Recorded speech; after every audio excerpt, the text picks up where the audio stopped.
당신이 40년 동안 매달 30만 원씩 넣은 돈, 총 1억 4천만 원. 그런데 정작 돌려받을 땐 한 달에 123만 원씩만 받습니다. 계산이 안 맞죠? 더 무서운 건 그걸 받을 수 있을지조차 불확실하다는 겁니다. 2025년 3월 18년 만에 국민연금 개혁이 이뤄졌습니다. 뉴스는 더 내고 더 받는 개혁이라고 보도했습니다. 하지만 숫자를 보면 이야기가 달라집니다. 기금 고갈 시점이 2055년에서 2064년으로 고작 9년 연장됐을 뿐입니다. 9년입니다. 18년 만에 대개혁으로 얻은 시간이 고작 9년입니다. 지금 당신이 25살이라면 기금이 고갈되는 2064년에 당신은 64세입니다. 연금을 받기 시작하는 나이가 65세니까 딱 1년 먼저 고갈되는 겁니다. 더 정확히 말하면 당신은 단 한 푼도 못 받을 가능성이 큽니다. 한국경영자총협회의 2025년 조사 결과 20대와 30대의 무려 80% 이상이 이번 국민연금 개혁에 부정적입니다. 20대 83%, 30대 82.8%, 10명 중 8명이 이건 아니라라고 말하고 있습니다. 더 충격적인 건 신뢰도입니다. 20대의 69.2%, 30대의 74.7%가 국민연금을 신뢰하지 않습니다. 반면 60세 이상은 62.9%가 신뢰합니다. 왜일까요? 간단합니다. 60대는 이미 받고 있거나 곧 받을 사람들입니다. 그런데 20대와 30대는 40년 뒤에나 받을 사람들입니다. 그때쯤이면 기금은 이미 바닥났을 겁니다. 더 소름 끼치는 통계가 있습니다. 2024년 연금개혁 청년행동의 조사에 따르면 2030 세대의 47%가 국민연금 폐지에 찬성합니다. 전체 평균 31.3%보다 무려 16%포인트나 높은 수치입니다. 그리고 이 질문에 주목하세요.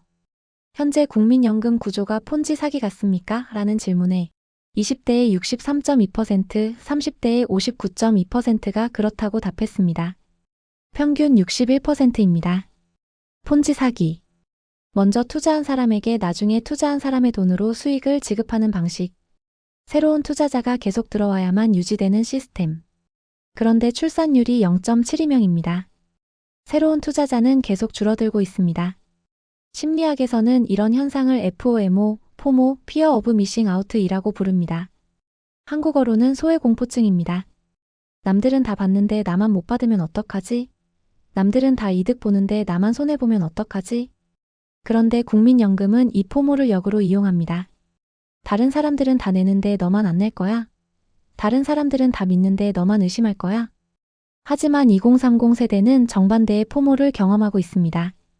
다른 세대는 다 받는데 우리만 못 받는 거 아니야? 부모님 세대는 다 혜택 받았는데 우리만 호구되는 거 아니야? 실제로 통계를 보면 이게 단순한 피해의식이 아닙니다. 냉정한 현실입니다. 1988년 국민연금이 처음 도입됐을 때 소득 대체율은 70%였습니다. 보험료율은 고작 3%였죠. 1988년에 가입한 사람은 소득의 3%만 내고 나중에 소득의 70%를 받았습니다. 투자 수익률이 무려 23배입니다. 그런데 지금은 어떻습니까? 보험료율은 9%에서 13%로 올라갑니다. 소득 대체율은 43%입니다. 투자 수익률이 3분의 1 수준으로 떨어진 겁니다. 더 무서운 건 이마저도 받을 수 있을지 불확실하다는 겁니다. 왜냐하면 2055년 혹은 개혁 후 2064년에 기금이 고갈되니까요. 기금이 고갈되면 어떻게 될까요? 정부는 그래도 연금은 지급됩니다 라고 말합니다. 맞습니다. 지급은 됩니다. 하지만 그 돈은 어디서 나올까요? 바로 그때의 젊은이들이 내는 보험료입니다. 부가 방식으로 전환되는 겁니다. 현재 추계에 따르면 기금 고갈 후에는 보험료율을 33%에서 45%까지 올려야 합니다. 생각해보세요. 2055년에 30살인 사람, 지금 막 태어난 아기들입니다. 그 아이들이 30살이 되면 소득의 거의 절반을 국민연금 보험료로 내야 합니다. 여기에 건강보험, 소득세, 고용보험까지 합하면 소득의 60% 이상이 세금과 보험료로 나갑니다. 그들이 그 부담을 감당할 수 있을까요? 아니, 감당하려고 할까요? 심리학자 로이 바우마이스터는 불공정함에 대한 인식은 인간의 가장 강력한 동기 중 하나라고 했습니다. 사람들은 절대적인 손해보다 상대적인 불공정을 더 참지 못합니다. 2030 세대가 분노하는 이유가 바로 이겁니다. 절대적으로 손해를 보는 것도 억울한데 부모님 세대와 비교하면 상대적으로 엄청난 불공정을 당하고 있으니까요. 1960년대 출생자들을 보세요. 그들은 적게 내고 많이 받습니다. 그들이 연금을 받을 때는 기금이 충분했습니다. 2041년까지는 기금이 오히려 늘어나니까요. 최대 1788조 원까지 쌓입니다. 하지만 1990년대 이후 출생자들은 어떻습니까? 많이 내고 적게 받습니다. 아니, 못 받을 수도 있습니다. 그들이 연금을 받을 시기에는 기금이 고갈되어 있을 테니까요. 한국보건사회연구원의 2024년 보고서를 보면 45세에서 64세 중년층 중 12.5%가 가족 돌봄 때문에 노후 준비를 못하고 있습니다. 부모님도 부양해야 하고 자녀도 키워야 하고 내 노후는 준비 못하고. 그런데 2030세대는 더 심합니다. 부모님 세대의 연금까지 자신들의 보험료로 메워야 하니까요. 심리학에서 말하는 세대 간 착취론이 바로 이겁니다. 미래 세대를 현재 세대의 복지를 위한 수단으로 이용하는 것. 아직 태어나지도 않았거나 아직 투표권도 없는 사람들에게 빚을 떠넘기는 것. 철학자 존 롤스는 무지의 베일 이론에서 이렇게 말했습니다. 공정한 제도를 만들려면 자신이 어느 세대에 속할지 모른다고 가정하고 설계해야 한다고요. 만약 당신이 1960년대에 태어날지 2020년대에 태어날지 모른다면 현재의 국민연금 제도에 동의하겠습니까? 아마 안 할 겁니다. 누구도 이렇게 불공정한 시스템에 동의하지 않을 겁니다. 그렇다면 해법은 무엇일까요? 일본을 보세요. 2004년 일본은 국민연금에 해당하는 후생연금을 개혁했습니다. 어떻게 했을까요? 보험료율을 13.58%에서 18.3%로 올렸습니다. 하지만 동시에 소득 대체율을 60%에서 50%로 낮췄습니다. 더 내고 덜 받기입니다. 한국과 정반대죠. 그리고 가장 중요한 것을 도입했습니다. 자동 조정 장치입니다. 인구 구조, 경제 상황, 기대 수명 등을 자동으로 반영해서 보험료율과 소득 대체율을 조정하는 시스템입니다. 결과가 어땠을까요? 일본 후생연금 기금은 현재 2,000조 원 규모입니다. 고갈 이슈가 사라졌습니다. 100년 연금이 된 겁니다.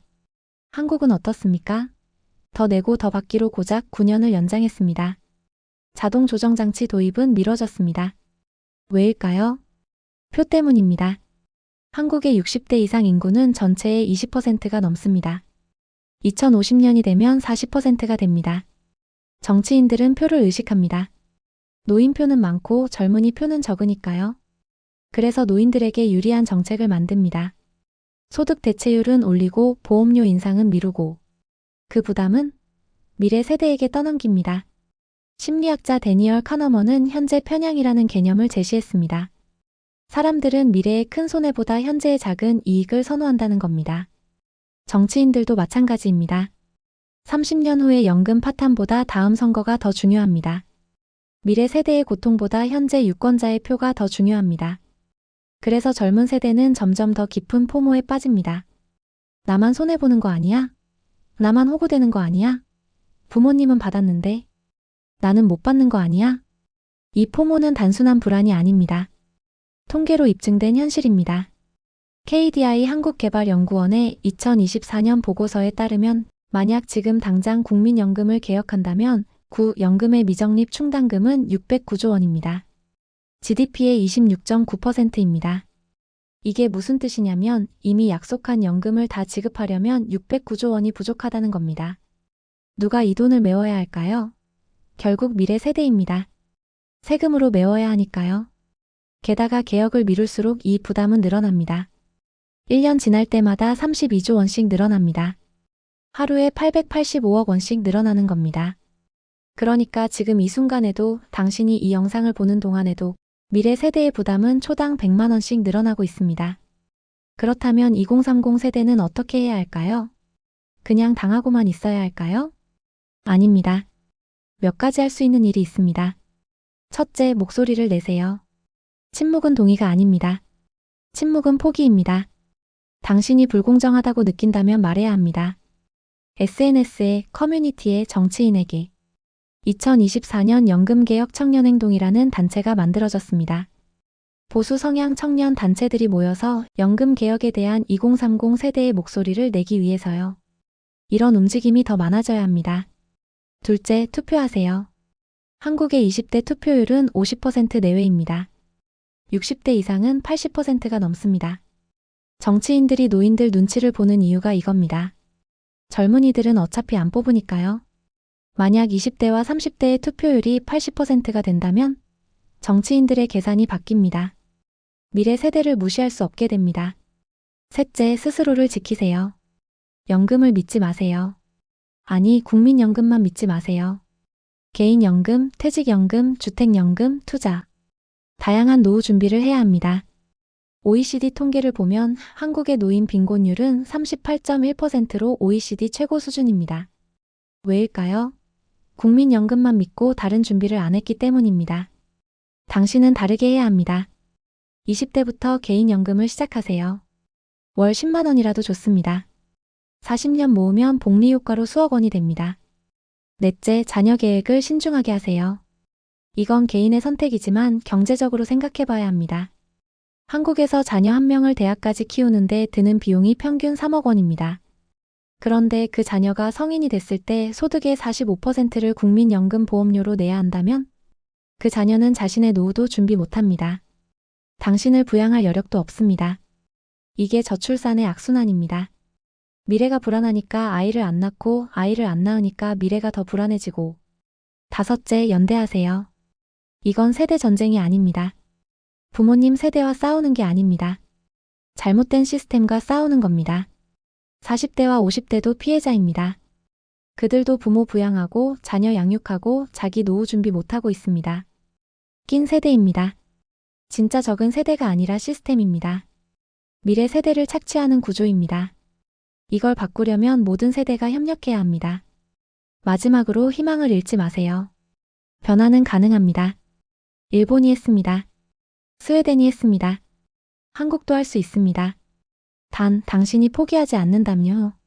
심리학자 마틴 셀리그먼은 학습된 무기력이라는 개념을 제시했습니다. 사람들이 반복적으로 통제할 수 없는 상황에 노출되면 나중에는 통제할 수 있는 상황에서도 아무것도 하지 않게 된다는 겁니다. 2030 세대가 지금 경험하고 있는 게 바로 이겁니다. 어차피 바뀌지 않을 거야. 어차피 우리 말은 안 들어. 어차피 정치인들은 노인표만 신경 쓸 거야. 하지만 이건 학습된 무기력입니다. 진짜 무기력이 아닙니다. 당신은 무기력하지 않습니다. 당신은 힘이 있습니다. 2030 세대는 전체 인구의 26%입니다. 1300만 명이 넘습니다. 만약 이들이 하나로 뭉친다면, 만약 이들이 모두 투표한다면, 만약 이들이 목소리를 낸다면 시스템은 바뀝니다. 역사가 증명합니다. 모든 변화는 불가능해 보였습니다. 하지만 누군가 포기하지 않았고 결국 바뀌었습니다. 당신의 노후는 당신의 것입니다. 당신의 미래는 당신의 것입니다. 누가 대신 지켜주지 않습니다. 국가도 정부도 정치인도 아닙니다. 당신이 지켜야 합니다. 포모를 느끼는 건 당연합니다. 나만 못 받으면 어떡하지? 이 불안은 정당합니다. 통계가 증명하니까요. 하지만 이 포모를 무기력으로 만들지 마세요. 행동의 동기로 만드세요. 변화를 요구하세요. 투표하세요. 스스로를 지키세요. 연대하세요. 희망을 잃지 마세요. 국민연금 고갈 2030 세대에게 치명적입니다. 맞습니다. 하지만 당신이 손 놓고 있을 때만 치명적입니다. 당신이 움직이면 달라집니다. 당신이 말하면 달라집니다. 당신이 투표하면 달라집니다. 609조 원의 빚은 누군가 갚아야 합니다. 미래 세대가 갚거나 우리가 지금 갚거나 선택은 하나입니다. 나중에 더 크게 갚을 것인가, 지금 조금씩 갚을 것인가? 당신의 선택은 무엇입니까? 오늘 영상이 충격적이었다면 좋아요 버튼을 눌러주세요. 더 많은 2030 세대가 이 진실을 알아야 합니다. 구독과 알림 설정으로 당신의 미래를 지키는 정보를 계속 받아보세요. 그리고 댓글로 알려주세요. 여러분은 국민연금을 신뢰하나요? 40년 후에 받을 수 있을 거라고 생각하나요? 당신의 노후는 당신의 것입니다. 빼앗기지 마세요. 다음 영상에서 만나요. 그때까지 깨어 있으세요. 지금까지 마인드 아카이브였습니다. 시청해주셔서 감사합니다.